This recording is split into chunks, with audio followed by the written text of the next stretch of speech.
pelajari perilaku yang dilakukan oleh konsumen terkait dengan bagaimana mereka demand produk.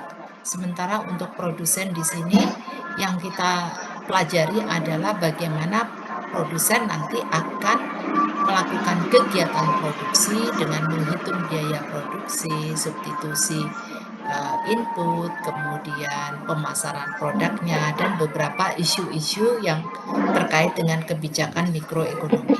Nah, kalau makroekonomi, nanti kita belajar tentang output nasional, mengukur pendapatan nasional atau GDP, dan sebagainya. Nah, kemudian ada keseimbangan pendapatan nasional, kemudian ada fluktuasi bisnis dan sebagainya. Nah, kemudian di luar itu mungkin di bagian akhir akan sedikit ada misalnya international economics ya, mengenal pasar global dan sebagainya.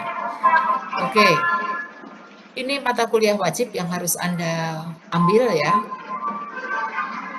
Harapannya di sini setelah Anda mengambil mata kuliah ini, Anda nanti akan bisa menjelaskan ruang lingkup ilmu ekonomi dan industri peternakan dan bagaimana ini nanti penerapannya pada industri peternakan. Kemudian mempelajari, Anda diharapkan nanti akan bisa mampu menjelaskan prinsip-prinsip ekonomi mikro, kemudian ekonomi makro, kemudian bisa mempelajari problem-problem dasar, basic problem yang terkait dengan ekonomi peternakan. Sehingga mata kuliah ini sebetulnya basic sekali dan tidak sulit, hanya jangan sampai Anda kemudian lewat satu sesi ya, karena biasanya kalau satu sesi lewat karena ini nyambung terus kita akan kehilangan panduan untuk masuk ke topik berikutnya.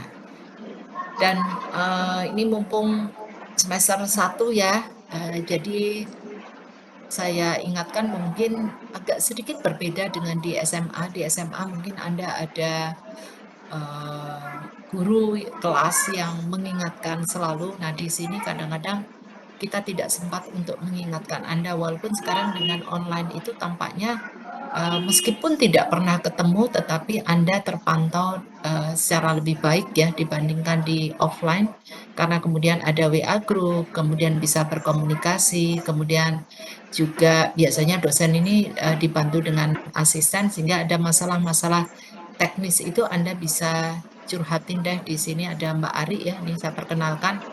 Ada Mbak Ari di grup kan sudah ada ya. Ini baru lulus S2 dari peternakan, sebenarnya bukan baru sih, tahun 2020 dan sampai sekarang Mbak Ari ini masih berbaik hati untuk membantu saya mengelola kelas supaya mahasiswa tidak ke bisa terlayani dengan baik ya. Oke, terus ini acara-acara perkuliahan yang harus kita ambil di sini. Satu, pengertian dasar ilmu ekonomi. Ada cakupan ilmu ekonomi, kemudian nanti ada beberapa problem yang dihadapi oleh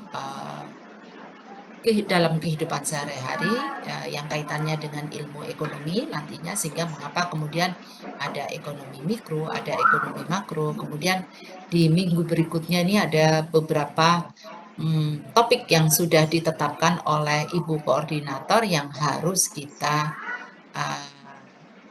ambil bersama. Nah, kalau Anda lihat di sini, sebelum UTS nanti kita lebih banyak ke mikro.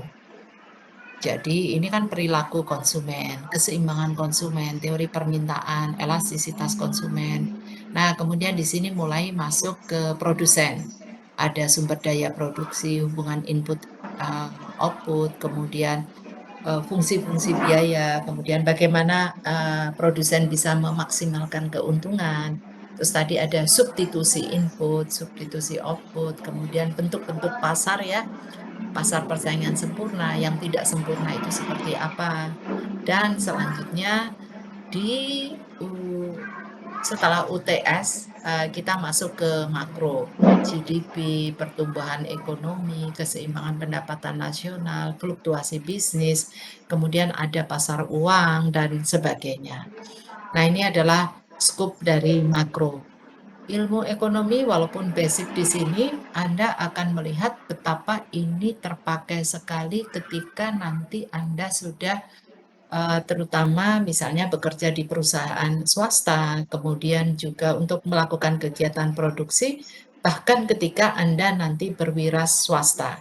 Karena ketika berwira swasta, yang penting Anda juga satu hal yang harus dipahami adalah aspek ekonomi. Karena ekonomi itu mau tidak mau, sedikit atau banyak dia akan menentukan kondisi di perusahaan kita. Contoh seperti sekarang ini ketika kita berada di apa, di era ini ya, eee, era pandemi ini, maka kita bisa merasakan apa, misalnya orang yang berasal dari keluarga yang punya usaha ya, sedikit banyak permintaan pasar itu akan turun karena daya beli turun, karena ada beberapa sektor yang harus ditutup sehingga pendapatan menjadi berkurang atau hilang. Sehingga dampaknya adalah demand menjadi turun, permintaan turun, kemudian ya itu terlihat dari harga produk. Nah, contoh adalah kebijakan PPKM ya. Satu hal yang harus kita lihat, PPKM itu memang harus dilakukan untuk mengendalikan angka kesakitan akibat COVID-19. Tetapi di bidang pada sektor perekonomian itu menghentikan kegiatan perekonomian karena mall tutup, orang nggak bisa ke mall. Orang ke mall itu kan paling nggak beli minum atau beli apalah gitu ya. Sedikit banyak itu pasti ada yang dibeli, mau sekedar minuman, kemudian dia jalan-jalan saja sampai yang belanjanya cukup besar. Nah, kita bisa membayangkan saja di sini kalau mall tutup, eee, nggak ada yang beli minuman. Kemudian minuman ini kan dia juga pasti dia akan membeli bahan baku, sehingga pembelian bahan baku terhenti dan sebagainya. Sehingga kalau kita lihat beberapa harga komoditas saat ini mengalami penurunan harga karena demand-nya turun, karena warung tutup, rumah makan juga tutup, bolehnya beli di luar, padahal minum kopi itu paling enak kan sambil duduk ya. Sehingga kemudian ada pelonggaran kebijakan ketika kondisi menjadi lebih baik adalah dengan boleh makan tapi 20 menit. Meskipun pada prakteknya kalau kita lihat ya siapa yang bakal menitin gitu ya. Lebih dari 20 menit ya. Kalau Anda kok dibiarin sih ya, sebetulnya kan itu aturan, tetapi ketika aman ya mungkin tampaknya ya, mungkin ya di sini adalah supaya ya kegiatan perekonomian itu bisa muter terus gitu ya, karena ada pegawai yang harus digaji di sana, mereka harus pulang bawa uang karena harus beli makan dan sebagainya. Nah, itu contoh mengapa kita harus aware dengan apa ekonomi. Mengapa ekonomi ini dipelajari? Karena kita lihat ketika lingkungan berubah, maka ada beberapa hal yang harus yang tentunya dia berdampak pada kegiatan usaha kita. Jadi kegiatan usaha itu tidak sekedar memelihara misalnya ayam, kambing, sapi dan sebagainya tanpa kita mau tahu kondisi di luar, tetapi kita harus juga lihat oh ada apa di luaran sana. Kemudian nanti dampaknya kira-kira ke saya seperti apa. Dan ini nanti basicnya ini adalah di ekonomi dan tentunya akan ada di beberapa mata kuliah yang diselenggarakan oleh Sosek ya. Sehingga meskipun Sosek ini tidak memelihara hewan dan sebagainya, tetapi kami mempelajari berbagai dampak lingkungan, kemudian belum lagi how to manage the process of production dan sebagainya. Nah, kemudian ada beberapa buku yang bisa dibaca. Kalau saya lebih coba ini kayaknya lebih mudah dengan MenQ ya. Nanti coba saya cekan ini buku MenQ dan materi presentasi materi-materi ini basisnya adalah dari MenQ ya. MenQ ini sebetulnya adalah ekonom yang basisnya adalah makro, tetapi setelah saya coba lihat dibandingkan dengan Samuelson, dia juga lebih sederhana. Kemudian Penson ini juga buku yang bagus, Introduction to Agricultural Economics. Tetapi memang di dalam pensiun ini beberapa nanti latihan-latihan saya ambil juga dari pensiun. Kalau di pensiun itu karena dia sudah applied, jadi asumsinya adalah Anda sudah paham. Jadi asumsinya adalah pembaca sudah paham sehingga kemudian ketika bicara elastisitas ya udah dianggap aja paham. Tetapi basis dari elastisitas itu apa itu tidak terlalu dalam dipelajari di pensiun. Sehingga saya coba kombinasi uh, kedua-duanya ya. Yang ini nggak usah aja deh. Kebanyakan itu nanti pusing ya itu di agribisnis. Kemudian kalau Samuelson ini bukunya kalau dilihat judulnya ini adalah Economics, sehingga it's not the introduction anymore or principle, sehingga ini sudah sedikit lebih advance dibandingkan dengan Menkyu. Baik, ada pertanyaan sebelum saya mulai dengan materi pengantar dulu? Belum ya. SMA-nya udah dapat ekonomi belum? Belum ya, jurusan Belum. sama sekali. Sudah, Bu. Ada yang sudah. Sudah. Oh, Anda kok dapat ekonomi dari mana? Ini Mas siapa nih? Saya, Bu, karena lintas minat, Bu. Dari Lintas minat ekonomi. Anda ambil pada saat SMA. Iya, Bu. Ada kelasnya. Ada mata pelajaran lintas minat, Bu. Oke, ya. Ada lintas minat ya. Sama ya, sekarang itu juga Anda sudah kenal ini ya. Kurikulum yang harus Anda ambil ini, kurikulum 2021, ini baru fresh from the oven ya. Sudah dikenal dengan baik. Itu beda dengan sebelumnya kan 2016 ya, sekarang 2021 itu beda sekali. Jadi Anda itu nanti wajibnya itu jauh lebih sedikit dibanding mata kuliah wajib yang wajib Anda tempuh itu jauh lebih sedikit, tinggal berapa ya? Saya kok lupa jumlah SKS-nya ya. Tapi lebih sedikit dan itu bisa diselesaikan di 4 semester. Betul ya, saya kalau salah dikoreksi sambil Anda lihat ya. Nah, kemudian nanti semester 5 Anda boleh pilih jalur reguler, bukan reguler, mengikuti perkuliahan reguler atau Anda ambil kegiatan apa itu, MBKM itu.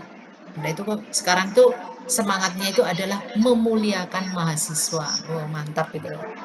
Yang capek dosennya nih. Jadi manfaatkan itu Anda punya menteri muda itu udah bilang, pokoknya mahasiswa harus dimuliakan. Dia mau belajar di lapangan, tidak boleh dilarang lagi. Jadi nanti semester 5, kalau Anda sudah menyelesaikan SKS, itu Anda boleh kuliah di luaran, mau kuliah di mana aja boleh gitu ya. Artinya di luaran tuh saya kok berminat untuk menjadi entrepreneur, sehingga dan keluarga misalnya support apakah sudah ada usaha ataukah support ketika Anda membuat satu usaha, maka Anda 1 semester itu betul-betul mau bikin kegiatan usaha, itu boleh. Boleh, dan itu nanti direkognisi, diklaimkan. Misalnya, saya sudah ambil mata kuliah kewirausahaan. Hanya di sini tentunya bebas tapi terpantau. Dalam arti ketika bikin usaha nggak bikin proposal, ya Anda bikin proposal sehingga materi-materi yang ada di mata kuliah kewirausahaan misalnya, kemudian di pemasaran, kemudian materi apalagi misalnya pengolahan susu, kemudian materi tentang pengolahan susu itu semuanya sudah ada dalam apa yang Anda pelajari nanti di dalam kegiatan itu, kemudian Anda mengklaimkan dan itu maksimal sudah bisa sampai 20 SKS. Jadi Anda betul-betul ada di luaran kampus. Tapi atau kemudian mau magang. Saya pengennya nanti mau jadi ini siap kerja sehingga pilihan saya adalah magang. Full magang boleh sampai 20 SKS, tapi kembali Kalau Anda magangnya misalnya di perusahaan peternakan ayam, berarti nanti yang bisa Anda klaimkan itu adalah mata kuliah yang terkait dengan perunggasan. Kemudian pastikan juga bahwa dalam proposal Anda itu mempelajari silabusnya apa saja, sehingga itu nanti harus muncul di kegiatan magang Anda. Nah, kira-kira begitu. Jadi, tapi kalau yang mau jadi misalnya saya pengennya jadi dosen. Jadi dosen itu kan harus banyak baca buku nih. Atau memang Anda ternyata saya mager kalau di lapangan, saya pengennya di kelas. Boleh juga. Jadi sekarang tuh pokoknya Anda beruntung sekali masuk itu sudah kelas MBKM, jadi belajarnya bebas, tetapi masih ada semester 1 sampai 4 itu ada beberapa mata kuliah yang memang harus Anda habiskan dulu untuk mendasari ketika nanti Anda sudah terjun ke lapangan. Misalnya juga ini ekstrimnya, saya tertarik dengan kegiatan sosial. Saya mau kegiatan kemanusiaan. Katakan misalnya, saya melihat kok di NTT di sana ada ketimpangan pendidikan. Kampus mengajar, Anda mau mengajar di SMP di sana, boleh, boleh gitu ya. Boleh juga.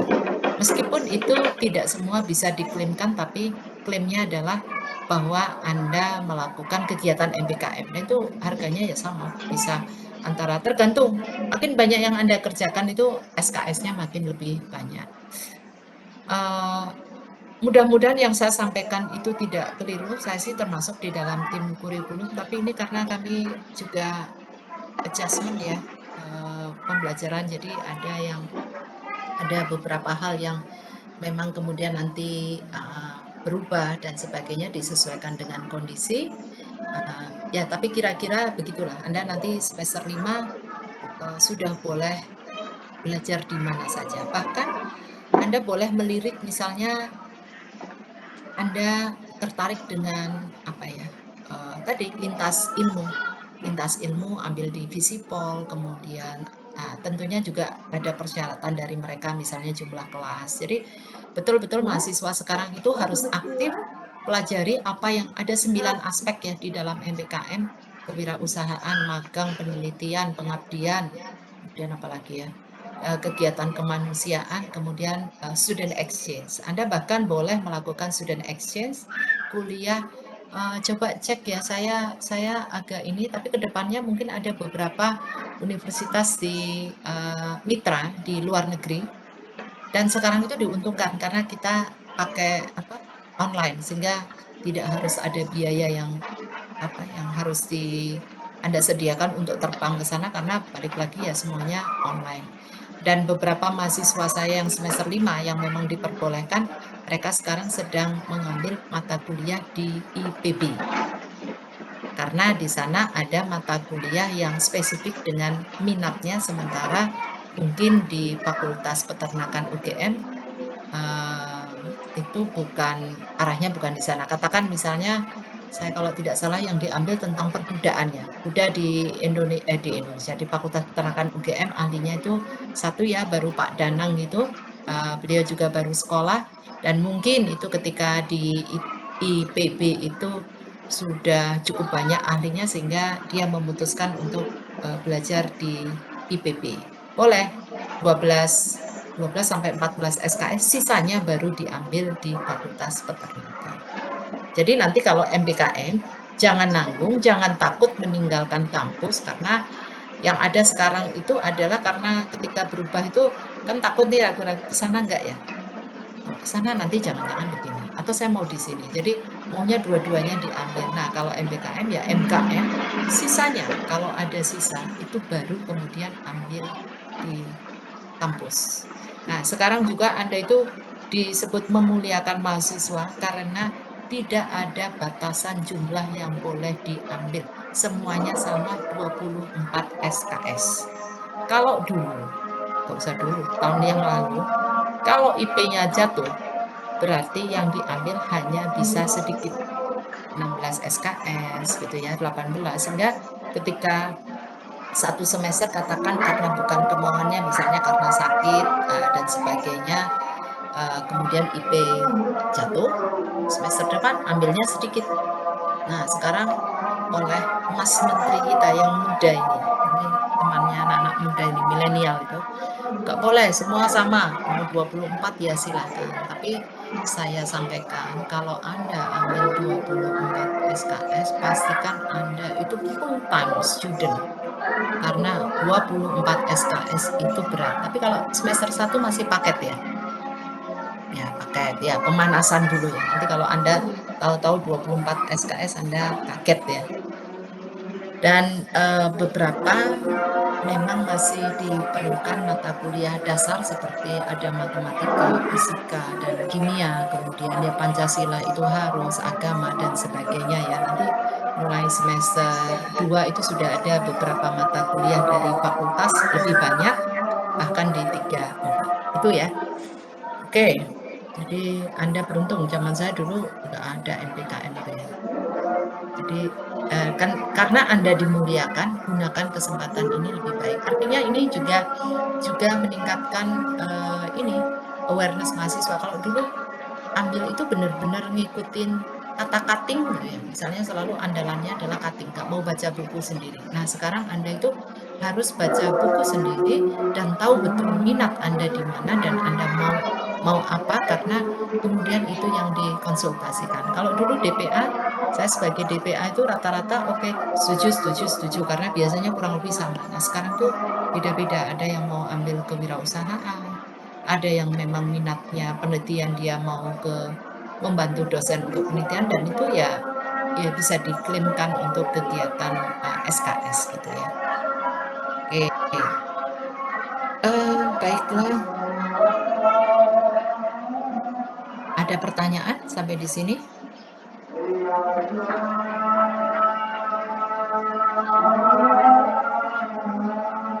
Belum ada?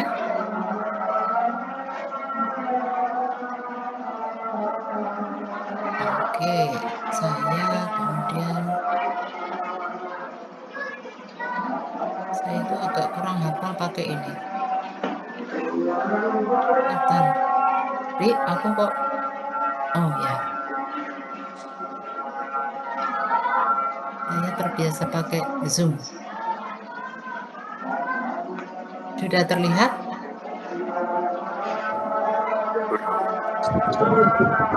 Ya. Ini adalah Introduction to Agricultural Economics. Anda di kelas B, betul ya? Benar, Bu. Ya.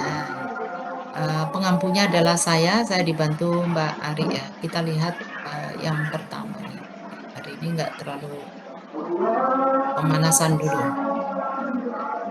Oke, kita lihat. The word economy comes from a Greek word for one who manages a household ya. Ini walaupun bukan kelas, ini materinya sama nih. Saya sama ini. Ini kita dipandu ya di keempat kelas, baik IUP maupun IUP, kemudian 3 kelas reguler itu dipegang oleh satu koordinator, tapi dosen itu boleh bebas menentukan how to deliver the knowledge gitu ya. Dan saya ini kelasnya kebetulan sama dengan kelas apa itu, IUP ya. Nah, ini jadi walaupun tidak IUP tapi rasa IUP gitu ya. The word economy comes from a Greek word ya, for one who manages a household ya. Makanya buku Menju ini saya pilih karena semester lalu kita masih pakai ini ya Mbak Ari, pension ya. Itu kok Iya, Bu, nggak salah. Iya, pension ya, pension. Anda bisa nanti juga minta itu bukunya kalau mau dibaca, itu bagus juga. Tapi ini saya coba untuk menggunakan Menju. Harapan saya akan menjadi lebih mudah gitu ya. Jadi ekonomi itu aslinya ini artinya adalah the one who manages a household. Household itu kan rumah tangga.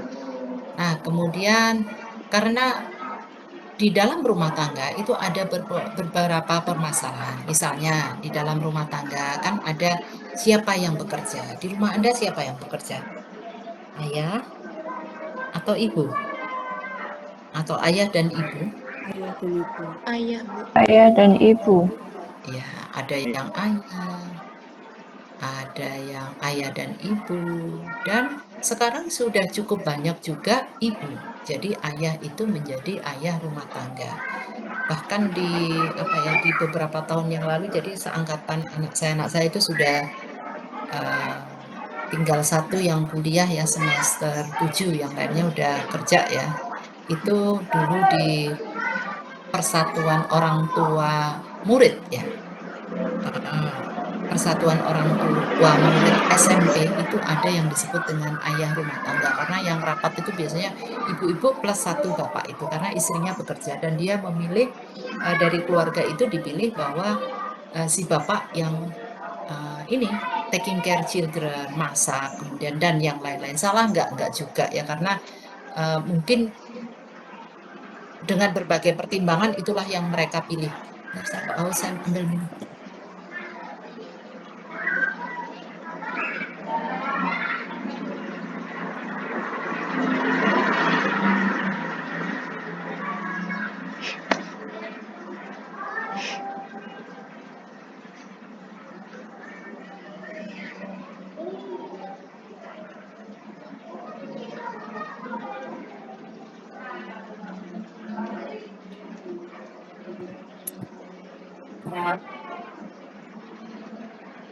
Oke.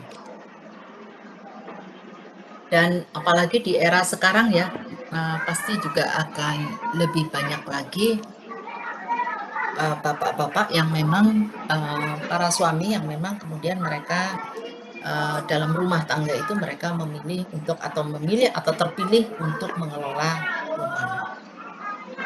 Kemudian what goods and how many of them should be produced ya. Misalnya di dalam di dalam rumah tangga, kemudian misalnya mereka harus misalnya masak berapa, atau misalnya si bapak atau ibu atau ayah dan ibu di sini dia bekerja, berapa yang harus mereka hasilkan, berapa uang yang harus dibawa ke rumah, supaya apa? Supaya UKT terbaik, supaya pendidikan anak-anak bisa terselesaikan dengan baik, anak-anak bisa makan dengan baik, kemudian listrik bisa terbayar, kemudian uang internet Anda juga, kebutuhan internet Anda terpenuhi dan sebagainya. Nah, sekarang juga ada pertanyaan lagi, what resources should be used in production? Jadi apa saja yang harus digunakan dalam produksi? Misalnya, ketika mereka melakukan kegiatan produksi, dalam hal ini adalah usaha, berarti mereka juga harus mempertimbangkan bahan baku dan sebagainya. Nah, kalau misalnya Bapak Ibu bekerja di luar, berarti waktu, kemudian harus ada misalnya gadget ketika Bapak atau Ibu melakukan WFH sekarang ini, atau ketika mereka memang offline work ini, maka mereka membutuhkan alat transportasi. Nah, kemudian kalau ini di dalam kegiatan perekonomian, household atau rumah tangga perusahaan ini mereka menghasilkan barang, maka pertanyaan berikutnya adalah kalau mereka memproduksi barang, berarti berapa harga barang ini harus ditetapkan untuk bisa dijual, sehingga muncullah di sini beberapa kemudian ekonomi harus dipelajari karena ini harus ditentukan. Saya semalam tuh barusan ngobrol sama adik gitu ya, karena cerita teman adik saya itu yang tadinya tidak taunya pokoknya uang tuh harus ada gitu ya. Nah, kebetulan suami itu meninggal sehingga dia harus bekerja. Memang masih mendapatkan kebetulan si suami ini cukuplah uangnya ya untuk ditinggalkan dan sebagainya, tetapi dia didorong oleh keluarga suami untuk belajar bekerja. Nah, salah satunya dia pintar masak nih, terus bikin ketan durian. Duriannya durian musangking. Nah, ketika pakai durian musangking, ini misalnya katakan ketan ini harganya 20.000. Nah, kalau pakai ketan itu pakai durian musangking, dia hanya menambahkan harga 21.000. Kira-kira menurut Anda nawar enggak itu? Durian Musangking tuh mahal nggak sih harganya? Mahal, Bu. Mahal, Bu. Iya, dan dia hanya menambahkan 21.000. Misalnya ya 20.000 karena di Jakarta ini ya 20, dia hanya naikkan 1.000 dengan pertimbangan apa? Karena saya duriannya cuma dikasih. Misalnya nih dia dapat dikasih siapa begitu, dan saya kebetulan nggak suka durian, jadi nah tapi ini kan sebetulnya ada hal-hal yang harus dipertimbangkan. Durian Musangking harganya 400 sampai 500.000, sehingga tentunya ini harus dipertimbangkan mau duriannya kebetulan pada saat itu dapat atau tidak. Ini kan harus dipertimbangkan karena bisa jadi ketan durian ini menjadi ketika duriannya Musangking ini kemudian orang saya minta dong lagi dibuatin gitu. Nah dia kan harus beli. Nah kemarin 21.000 kok sekarang jadi mahal banget, misalnya naik 10.000 lah. Kemarin naik 1.000, sekarang kenapa kok naik 10.000? Nah ini kan sebetulnya aspek-aspek ekonomi yang harus diperhatikan dalam satu kegiatan baik di rumah tangga maupun di perekonomian ya. Oke. Kemudian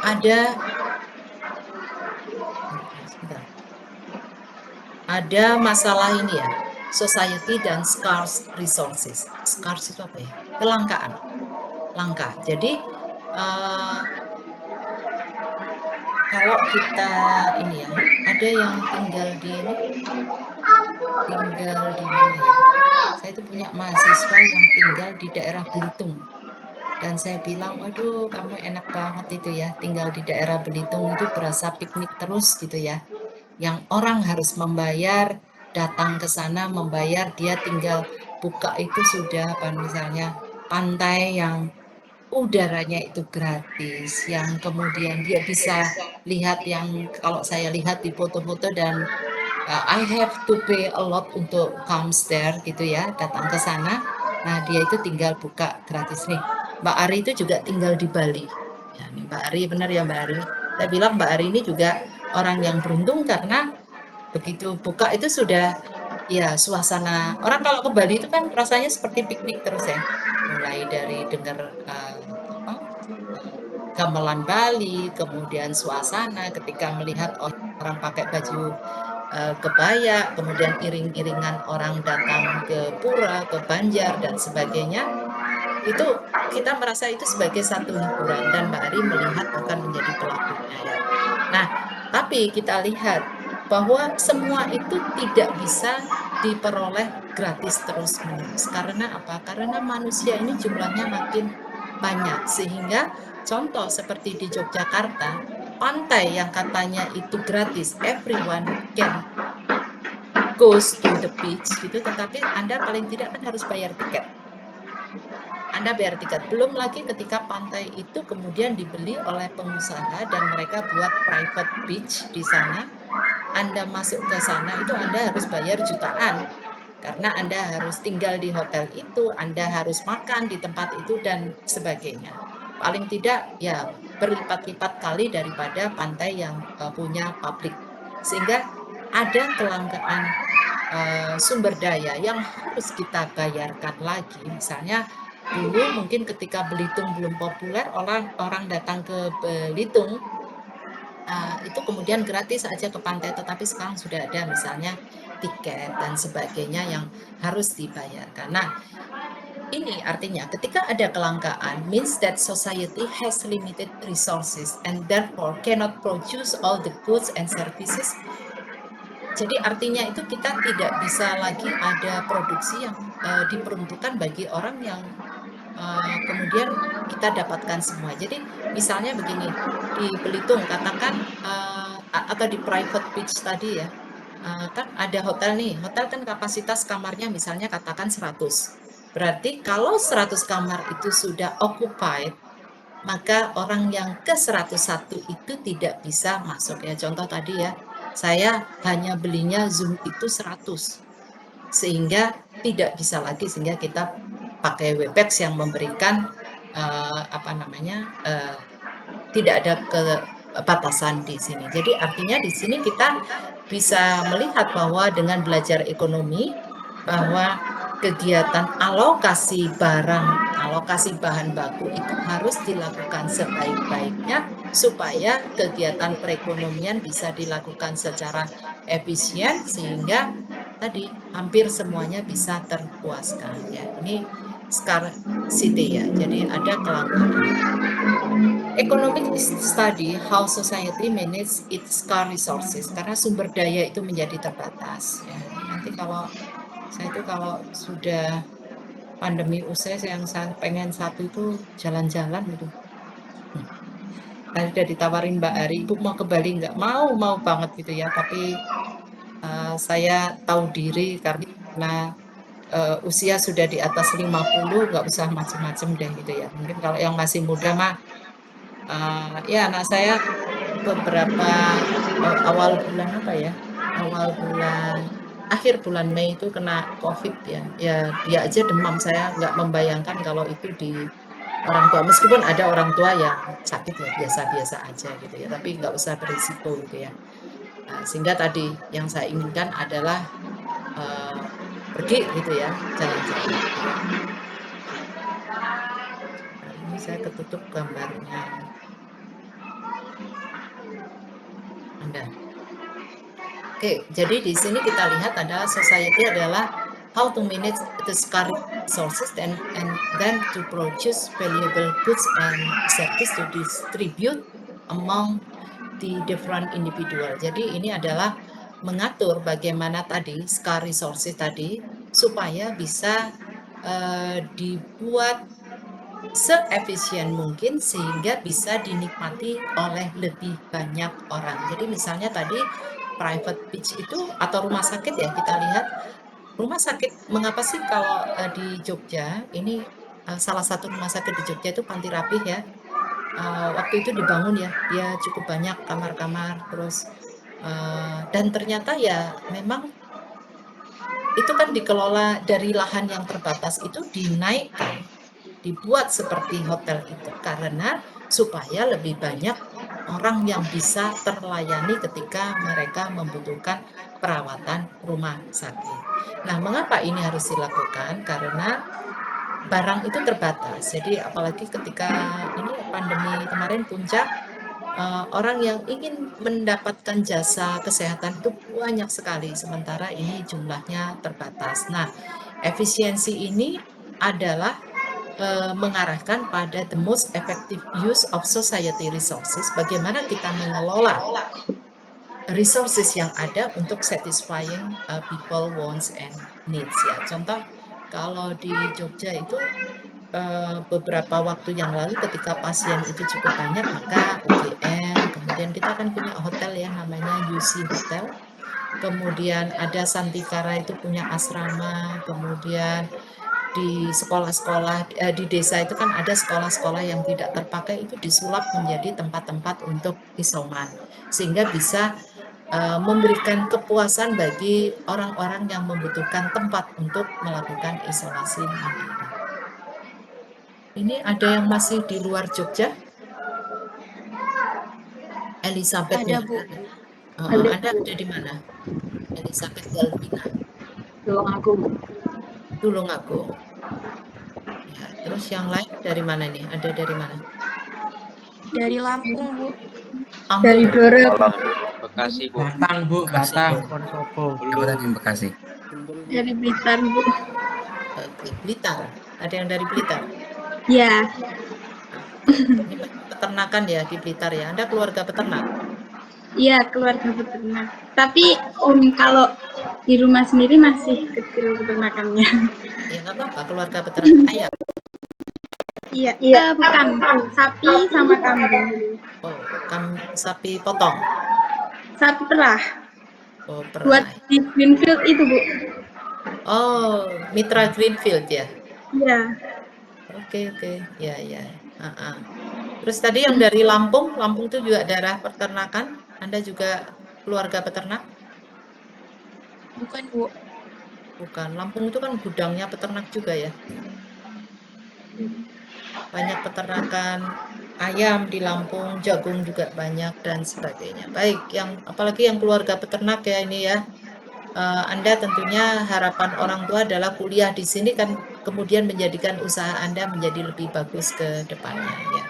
Oke, sehingga banyak belajar ini aspek ekonomi karena ini supporting sistemnya. Oke, kemudian ini ya. Bagaimana orang melakukan pengambilan keputusan? Ini ada beberapa hal ya ini. Yang pertama adalah people face trade-off. Trade-off itu apa?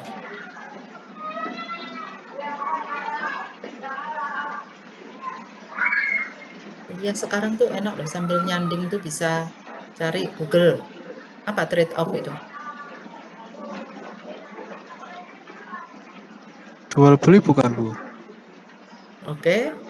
Jual beli selain trade-off itu. Oke, lainnya apa?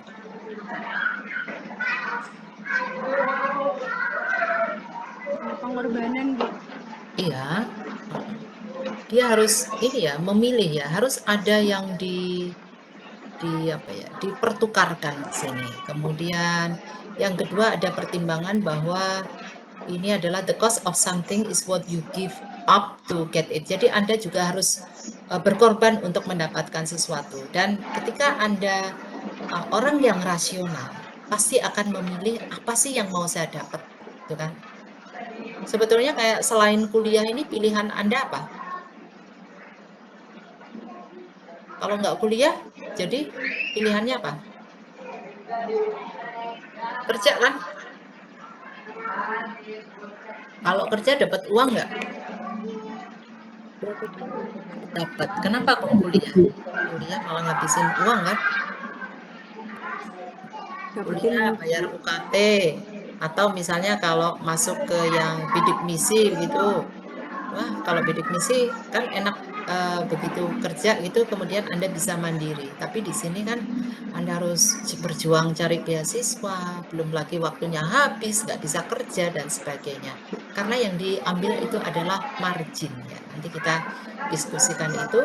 Kemudian people itu merespon pada insentif. Insentif apa sih yang akan saya dapat gitu ya. Oke, yang pertama itu yang harus kita pahami di dalam perekonomian adalah there is no such things as a freelance. Makan siang itu ya kadang-kadang sih gratis kalau ada teman yang ulang tahun. Sekarang ulang tahunnya pakai virtual party gitu juga nggak ada ini kan nggak ada suguhannya. Kalau ada yang ulang tahun misalnya nih dia ulang tahun, Anda mengundang 5-6 orang ke rumah Anda, kira-kira nyuguh nggak, Mbak? Dia Ibu Asmarani. Kalau ada teman Anda datang, Ibu, iya. Kalau ada teman Anda datang nih, Anda ulang tahun, Anda mengundang, Anda menyediakan makan suguhan nggak? iya Bu, pasti nyediain suguhan. Iya, pasti nyediain. Tapi kan yang ulang tahun itu, dia itu nggak mungkin disuruh ulang tahun setiap hari. Dan tidak mungkin juga bagi kita untuk keliling setiap hari untuk cari yang ulang tahun. Dan ini pun tidak gratis, karena ketika saya diundang Mbak Diah ini ulang tahun, pantes-pantesnya kan saya bawa apalah, hadiah kecil, mau bunga, mau coklat, mau apapun, sebagai tanda bahwa saya apa ya, saya memberikan ucapan selamat. Nggak datang bawa barang badan kosong gitu dan perut lapar ya. Nah ini di dalam perekonomian itu tidak ada makan siang itu yang gratis. Semua harus dibayar.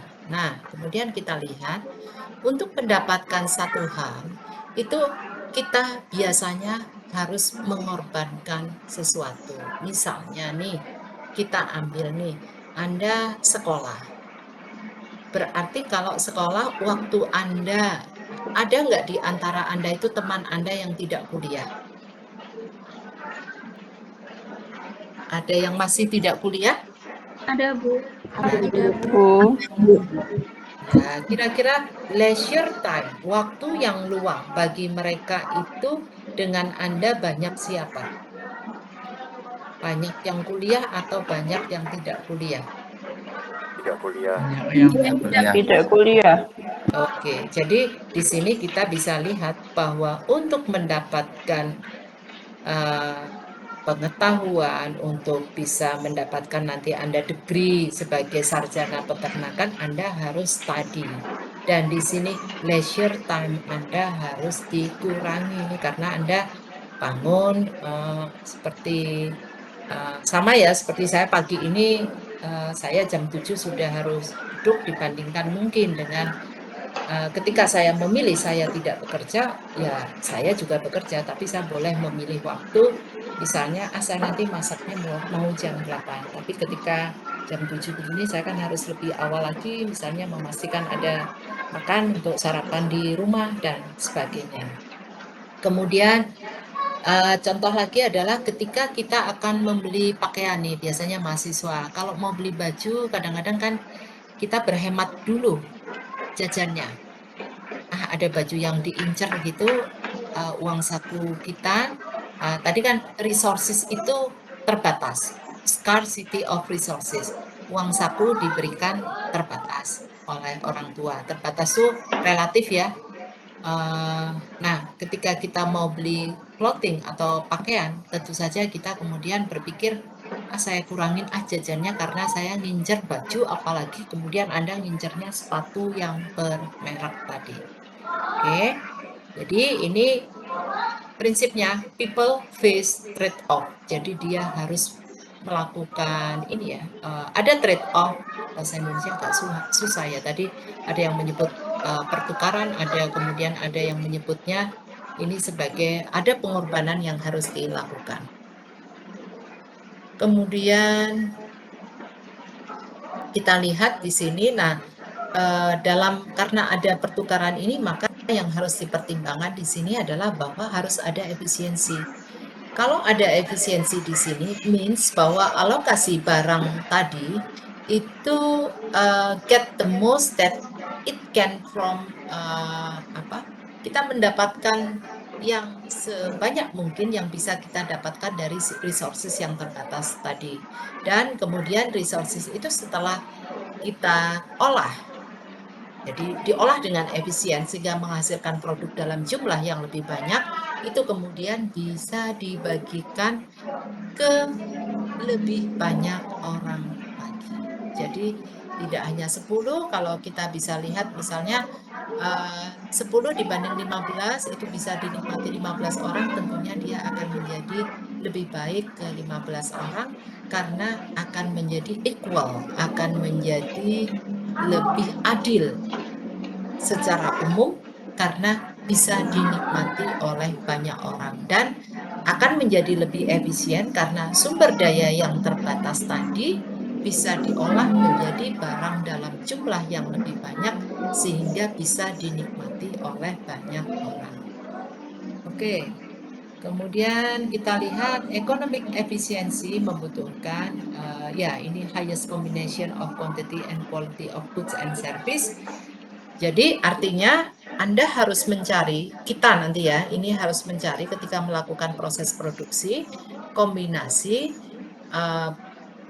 baik kuantitas maupun kualitas dari barang supaya apa? Supaya bisa menghasilkan barang dalam jumlah yang lebih banyak dengan teknologi yang kita miliki dan resources yang terbatas. Jadi contoh ya, ibu ya, seorang ibu ini secara umum rumah tangga di Indonesia kan ya hampir semuanya ya, seorang ibu itu harus, ibu atau pengelola rumah tangga di sini harus memikirkan dari uang yang ada ini gimana caranya kalau punya 4 anak, yang 4 anak ini bisa sekolah, bisa makan dengan enak sehingga yang si A butuh dulu, oke kita berikan si A, kemudian si B bisa ditunda dan sebagainya. Intinya economic efficiency ini merupakan hal-hal yang sehari-hari kita temui di dalam kehidupan ya. Dan biasanya ya pengelola rumah tangga itu punya keahlian yang cukup tinggi di sini ya. Seperti misalnya mungkin di antara kita itu ada yang terdampak karena berkurang pendapatan keluarga. Nah ini tetap juga ini harus akrobat gitu ya. Nah akrobatnya ini pakai pakai ilmu ekonomi supaya semua kenyang, sehat, kemudian bisa tetap sekolah. Dan an economy is producing efficiently when no individual. Ya jadi kalau tidak ada lagi yang bisa diimprove, sudah mentok di sini, maka itu yang disebut bahwa itu sudah efisien. Ketika sudah terimprove, tidak ada yang bisa diimprove lagi, artinya tadi dari 10 ke 15 berarti belum efisien, tapi kalau sudah 15 ini udah nggak bisa dinaikin untuk 17 orang. Kalau dinaikkan 17 orang, menjadikan 17 orang ini menjadi tidak happy. Nah, itu berarti 15, capaian 15 itu sudah efisien. Oke, kemudian ya ini ya, ada comparing. Ketika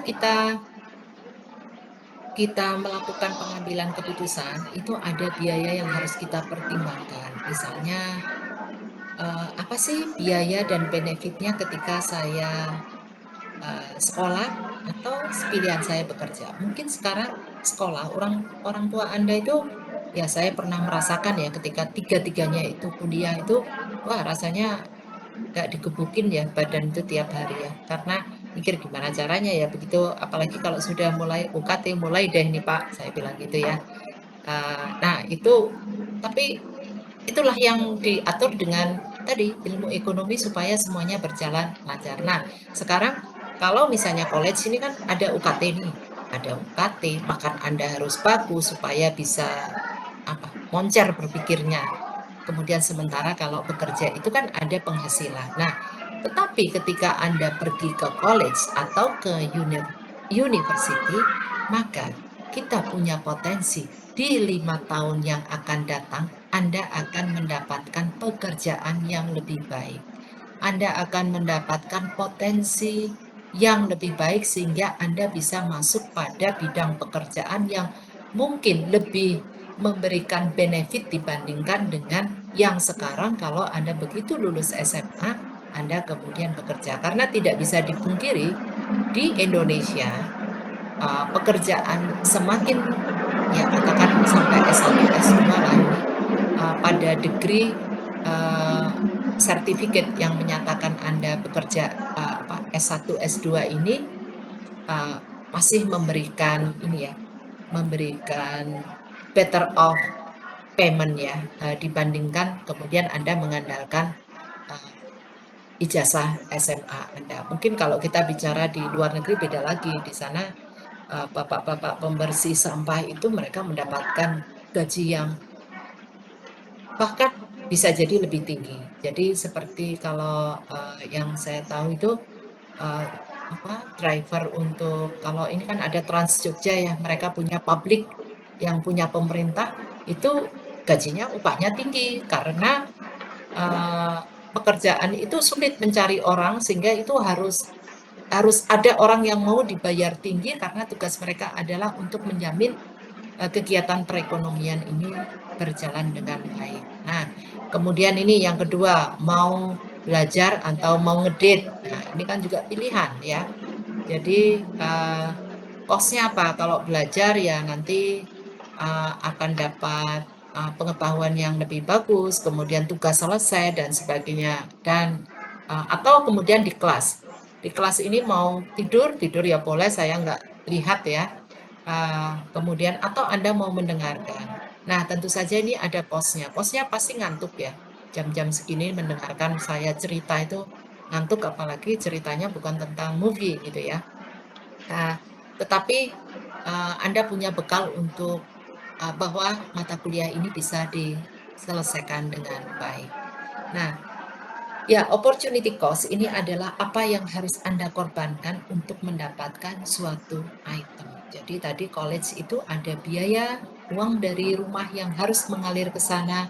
Bapak Ibu bekerja keras untuk membayar UKT Anda, tetapi harapan mereka adalah di 4 tahun aja ya, 4 tahun yang akan datang, Bapak Ibu Anda akan bernafas lebih lega karena sudah menyiapkan diri Anda untuk bisa masuk ke bidang pekerjaan secara lebih baik. Itu benefitnya. Dan ini masing-masing orang ini punya pertimbangan yang berbeda-beda, sehingga mana yang dipilih itu ya tergantung ini cost atau benefit, mereka lihat mana yang lebih tinggi ya.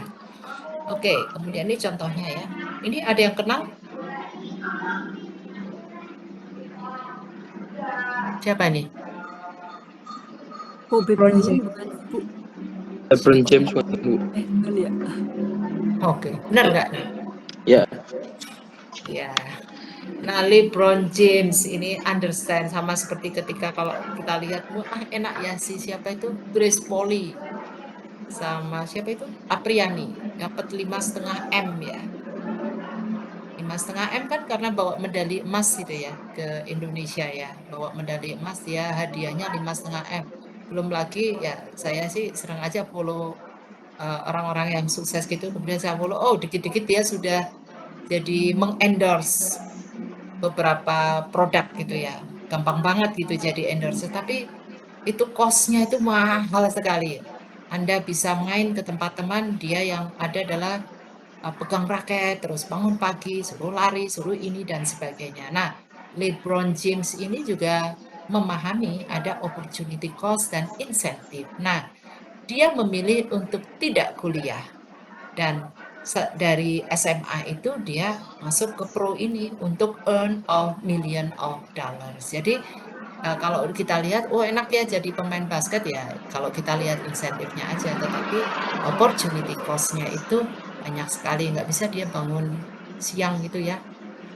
Dan nggak bisa dia main kemudian makan macam-macam gitu, makan cemilan sebebasnya karena dia juga harus jaga tubuhnya berenergi, kuat, stamina bagus dan sebagainya. Oke. Kemudian kita lihat ya, rational people think at the margin. Jadi margin itu small incremental adjustment untuk existing plan of action ya. Jadi orang ini dia akan mempertimbangkan tadi cost and benefit, kemudian lihat marginnya. Jadi LeBron James itu lihat, oke, saya nggak kuliah nggak apa-apa, tapi saya akan earn million dollar karena dia tahu dia bisa punya potensi ke sana dan dia berjuang untuk itu sehingga cost-nya juga cukup besar, tetapi kita lihat dia million of dollars menjadi pendapatan mereka. Itu gaji dosen dikumpulkan sampai pensiun ya nggak cukup untuk gajinya si LeBron James itu selama sekian bulan. Tapi kembali ini adalah pilihan. Benefit yang dihitung masing-masing orang itu berbeda, tidak hanya uang saja. Misalnya kalau gitu pekerja sosial tidak mendapatkan benefit karena benefit yang mereka hitung adalah kepuasan dalam bentuk yang berbeda. Misalnya ada orang punya ini ya saya itu punya teman S3-nya itu bagus sekali ya. Bahkan dia diuji oleh siapa itu? Waktu itu gubernur BI yang perempuan yang pinter itu terus sempat masuk penjara karena salah kebijakan. Mira something gitu ya. Dia diuji dan dia bisa menjawab dengan bagus. Saya melihat ujiannya, tetapi tahun 2021 ini memutuskan untuk pensiun dini, meninggalkan semua itu karena dia tidak mau bahwa orang itu harus making money, hidup, belanja, dapat gaji dan sebagainya. Dia sekarang berhenti dan dia totally menjadi pekerja sosial. Ya, kita lihat jadi bukunya ini dibagi-bagi. Siapa yang mau silahkan ambil dan dia sudah tidak mau di sana karena benefit yang dia hitung sekarang ini adalah benefit yang mungkin saya belum menghitungnya sebagai satu benefit. Jadi kepuasan menolong orang dalam bentuk betul-betul sosial, hidup sangat sederhana. Walaupun saya juga bilang, ya Mbak mesti dapat ini, dapat warisan nih, makanya stop bekerja karena ada benefit yang dia hidup. Tapi dia sekarang betul-betul menjadi pekerja sosial. Nah, kemudian yang lain lagi di sini adalah marginal change in cost or benefit. Ya, ini ya. Selisih antara cost dan benefit itu yang mendorong seseorang untuk memberikan respon. Jadi tadi misalnya mengapa dia berhenti bekerja karena dia melihat ada benefit yang atau keuntungan yang dia tidak pernah rasakan selama ini ketika dia memutuskan untuk berhenti bekerja dan fully menjadi pekerja sosial. Kebetulan sih anak-anaknya udah beres semua ya, sudah selesai sehingga dia pilih itu karena dia ingin dapatkan satu benefit yang mungkin orang lain tidak dapatkan. Tapi kembali di sini kita basisnya adalah ekonomi ya. Kemudian pengambilan keputusan untuk memilih ini adalah marginal yang terbaik, bahwa benefit itu melebihi marginal cost. Dan kembali di sini antara saya, kemudian dengan Rona, kemudian tadi dengan Elizabeth itu mungkin berbeda-beda. Jadi kalau saya menghitung bahwa benefit yang saya peroleh dibanding dengan cost dengan menjadi di pekerjaan saya sekarang ini lebih, maka itulah yang saya pilih. Karena I was in multinational company yang gajinya itu 10 kali lipat dibandingkan dengan yang sekarang ini pada saat saya muda.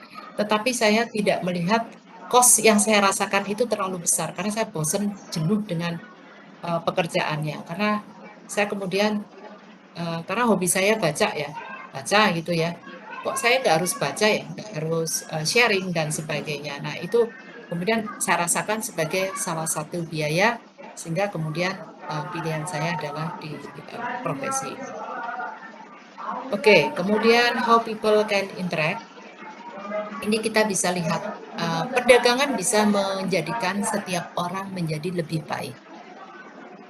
Oke. Ada yang mau berkomentar? Mengapa dengan berdagang kita atau trading ya? Trading itu menjadikan can make everyone better off.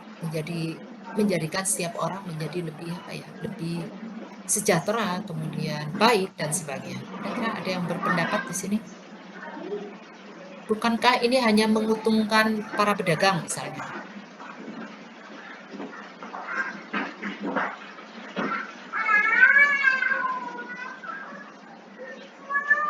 Konsumen untungnya apa kalau dari perdagangan?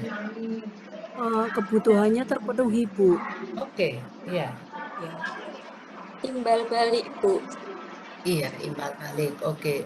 Rona dan Meltia nih, Rona tinggal di mana? Di Kebumen, Bu. Kebumen. Meltia? Di Bantul, Bu, Jogja.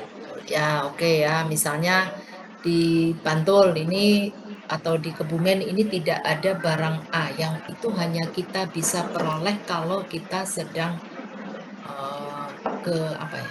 Ya, misalnya ke kota lain, misalnya di Bandung ya. Misalnya apa? Masakan Bandung, Anda paling suka apa masakan dari luar kota? Makanan Bandung? Seblak, Bu, tahunya, Bu. Seblak ya, tapi seblak sekarang sudah ada. Tapi pengen saya seblak yang asli gitu ya, yang asli yang dari Bandung. Nah sekarang ketika ada trading, ini kan menjadikan kebutuhan Anda tidak perlu harus datang ke Bandung untuk cari seblak, tapi karena itu bisa dikirimkan. Atau ketika Anda berkunjung ke Bandung, karena ada orang jualan seblak yang asli Bandung, itu kemudian Anda bisa menikmati betul-betul seblak yang Bandung asli gitu ya. Contoh juga kalau kita lihat sekarang di era pandemi ini gudeg Yujum itu saya lihat juga mereka pakai ini vacuum pack gitu ya. Vacuum pack satu menguntungkan mereka karena tidak ada orang datang ke Jogja sebanyak seperti dulu. Kemudian juga menguntungkan konsumen karena ketika mereka tidak mampu ke Jogja sekarang dalam arti karena ada PPKM, ada beberapa hal lain yang harus dipertimbangkan, maka mereka masih bisa terpenuhi kangennya dengan gudeg tadi. Kemudian market ini adalah cara untuk to organize the economic activity. Kemudian government ini kadang-kadang government ini bisa juga mengimprove kegiatan ekonomi. Jadi nanti kita lihat ada yang pernah baca Adam Smith itu. Tadi kalau siapa itu saya nggak hafal malahan ini. LeBron James tahu. Nah kalau Adam Smith itu tahu nggak siapa itu? Ya, Anda nanti bisa ya browsing itu orangnya udah nggak ada ya, Adam Smith itu yang salah satu ini neoklasik ekonom ya yang mempelajari ekonomi. Sebentar saya jawab.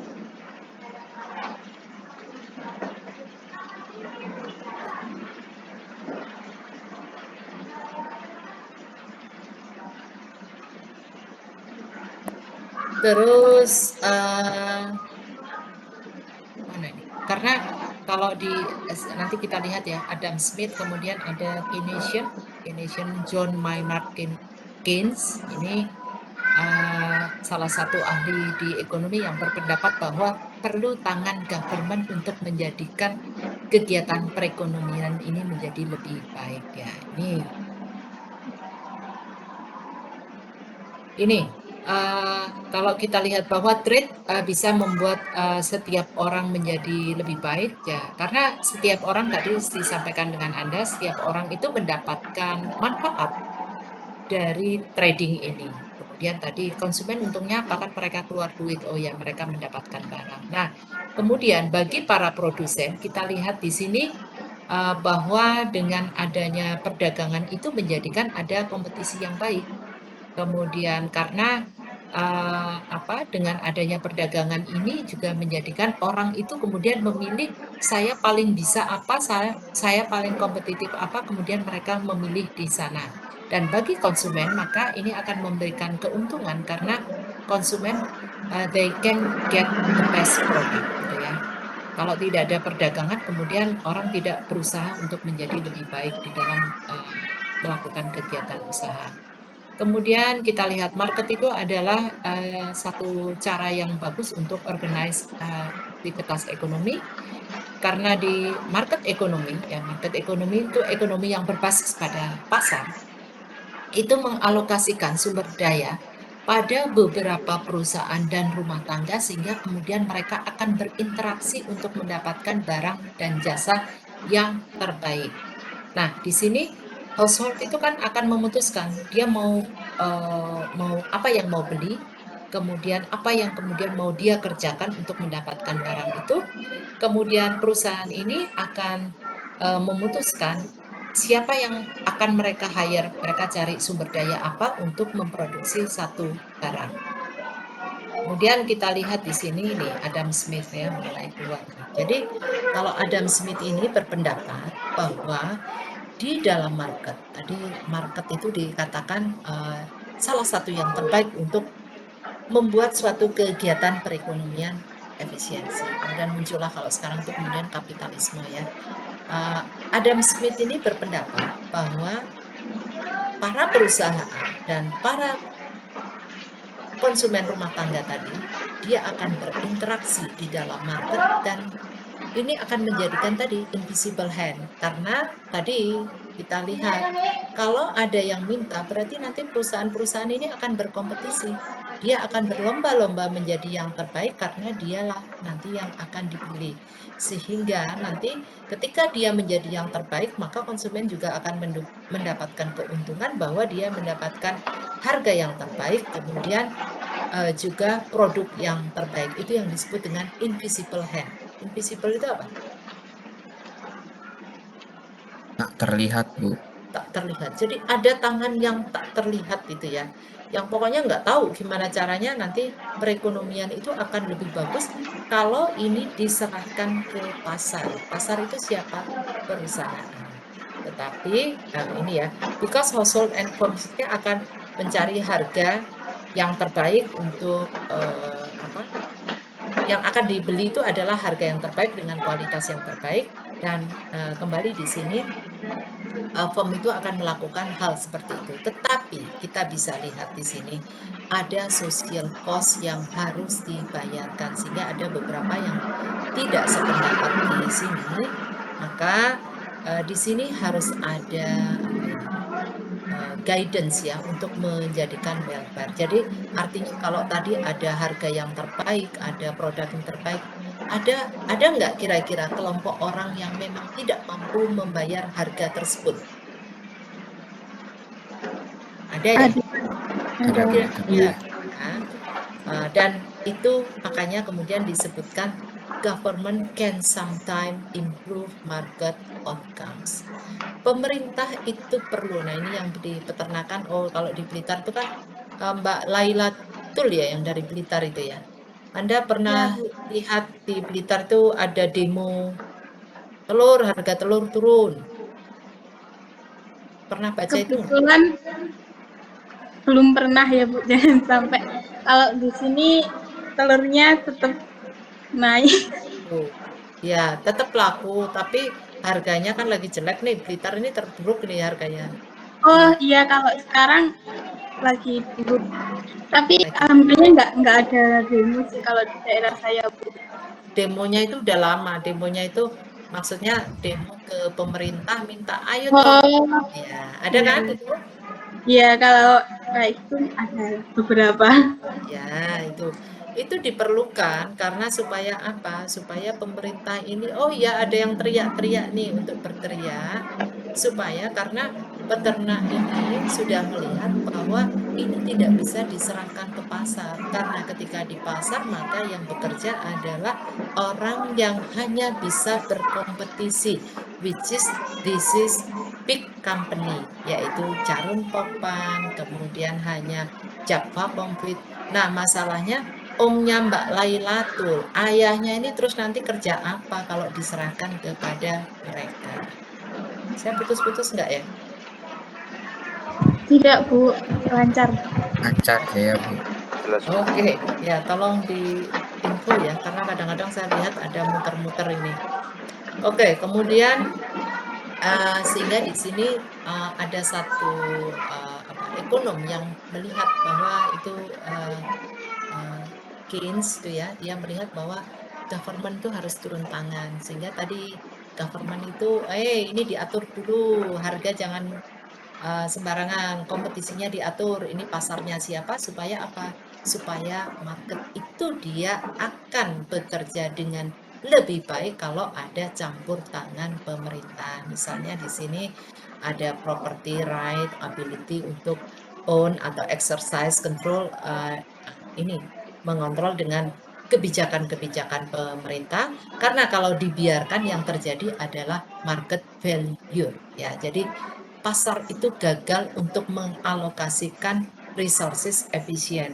Ini mungkin kalau di persapian kita ya, sapi di Indonesia itu termasuk harganya cukup tinggi, tetapi kalau kita lihat apakah dengan harga tinggi pelaku usahanya, petaninya sejahtera? Enggak juga, itu yang disebut dengan kegagalan, salah satu ya bentuk dari kegagalan pasar, sehingga ini memang harus diatur dan pemerintah harus terus ini ya melakukan intervensi untuk promote efisiensi dan equity. Salah satu yang dilakukan misalnya ketika harga telur ini turun, maka kita kan sekarang punya ini melakukan kegiatan bansos. Nah, bansosnya itu dalam bentuk telur. Jadi voucher diberikan, voucher toh nanti orang menerima bansos itu kan juga arahnya sebetulnya untuk membeli produk-produk yang membuat imun mereka menjadi lebih bagus, sehingga diberi voucher yang kemudian ini bisa ditukarkan di warung-warung. Nah, sehingga ketika rakyat kecil kemudian beli telur, kemudian telur ini terserap dengan baik. Sama juga dengan daging ayam, kemudian beras. Ketika beras itu kurang, maka pemerintah mengintervensi dengan mengimpor beras supaya apa? Supaya harga ini stabil. Tapi tidak boleh turun terus, karena apa? Karena petaninya nanti nggak dapat duit, karena petani itu kan juga beli pupuk, beli apapun itu, bibit, bekerja, dan mereka butuh penghasilan dari sana.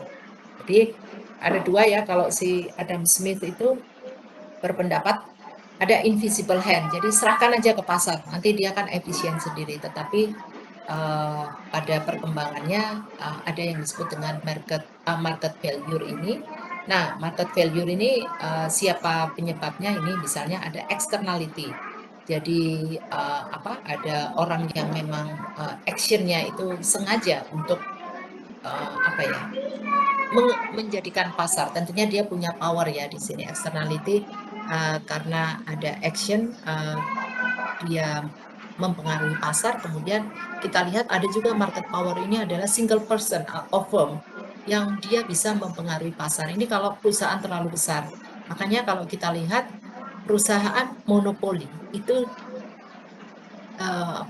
perusahaan yang boleh melakukan monopoli itu biasanya mereka akan diatur oleh pemerintah. Misalnya PLN. PLN ini kan perusahaan pemerintah yang mereka melakukan monopoli karena memang itu diatur sedemikian rupa supaya apa? Supaya terpenuhi kebutuhan listrik seluruh orang di Indonesia. Dan beberapa perusahaan memang tidak boleh melakukan monopoli karena ketika dia lakukan monopoli, powernya itu terlalu besar sehingga dia akan mengubah market itu, karena misalnya dia hampir 90% ya, 90%, maka dia bergerak aja, ya sudah, yang lain nggak bisa apa-apa karena dia terlalu besar powernya. Oke, kemudian bagaimana ekonomi bekerja sebagai whole world. Ini sudah masuk pada makroekonomi. Ada standar living, ini ya, kita langsung aja ya. Standar apa namanya? Standar hidup kok, standar hidup. Apa sih kalau bahasa Indonesianya apa? Standard of living. Itu bisa diukur dengan beberapa cara. Yang pertama adalah dengan personal income, dengan memperhatikan berapa income. Dan yang kedua adalah dengan membandingkan total market value of a nation production atau yang dikenal dengan GDP. GDP itu apa? GDP. Gross domestic product, Bu. Ya, gross domestic product itu adalah total market value suatu bangsa. GDP makin besar berarti bangsa itu menjadi lebih makmur. Mengapa ini dipilih? Karena ini lebih mudah menghitungnya dibandingkan dengan personal income. Tapi bisa juga misalnya dihitung pendapatan orang tua apa di keluarga Michael berapa, saya berapa, kemudian Lailatul berapa, itu bisa dihitung juga, tetapi umumnya yang digunakan adalah GDP. Jadi kalau Anda mau lihat negara itu mana yang lebih makmur, lihat aja GDP Indonesia versus India berapa. Kita lebih tinggi ya kita lebih makmur. Kemudian kita dibandingkan dengan Singapura, oh kita masih kalah jauh ya dibandingkan dengan Singapura, sehingga ya tentu saja kesejahteraan di Singapura itu menjadi lebih bagus ya. Oke, kemudian beberapa variasi di sini ada productivity ya, beberapa ukurannya yaitu jumlah barang atau servis yang dihasilkan di setiap jam kerja. Makanya bekerja efektif itu harus penting. Penting untuk apa ya? Dilakukan ketika Anda didisiplinkan, karena kalau Anda disiplin, Anda itu memberikan sumbangan pada living standard. Kita bayangkan ya, misalnya mohon maaf, ada yang pernah perbaiki rumah itu ada panggil Pak Tukang ya di Indonesia itu, mereka datang jam berapa? Jam 8 gitu ya. Terus habis itu jam 9:30 ngapain? Ada juga yang minta kopi gitu ya. Istirahat, rokok. Jam 12 berhenti lagi sampai jam 1. Terus jam 1 mulai lagi. Begitu azan asar itu kan sebetulnya belum waktunya mereka untuk selesai, mereka sudah bersiap-siap selesai, tidak sholat asar tapi pulang ya, pulang dan sebagainya. Nah, itu produktivitas, sehingga kita bisa lihat kalau suatu bangsa tidak produktif, maka yang kita lihat beberapa pekerjaan itu lari ke negara yang lebih produktif. Ini ada Mbak Ari ya, Mbak Ari tahu saya punya teman juga orang dari Vietnam ya. Aduh, itu kerjanya luar biasa.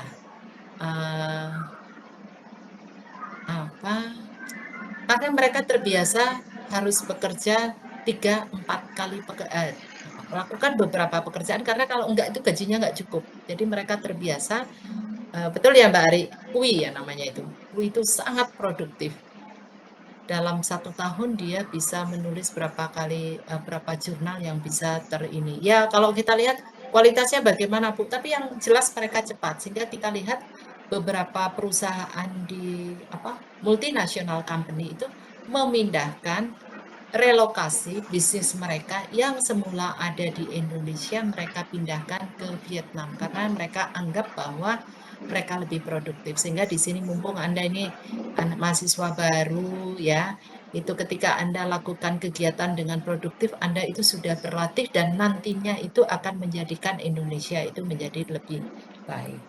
Oke. Oke. Udah habis ya nih? Kayaknya udah habis deh. Nggak saya lihat kok dia macet di sana.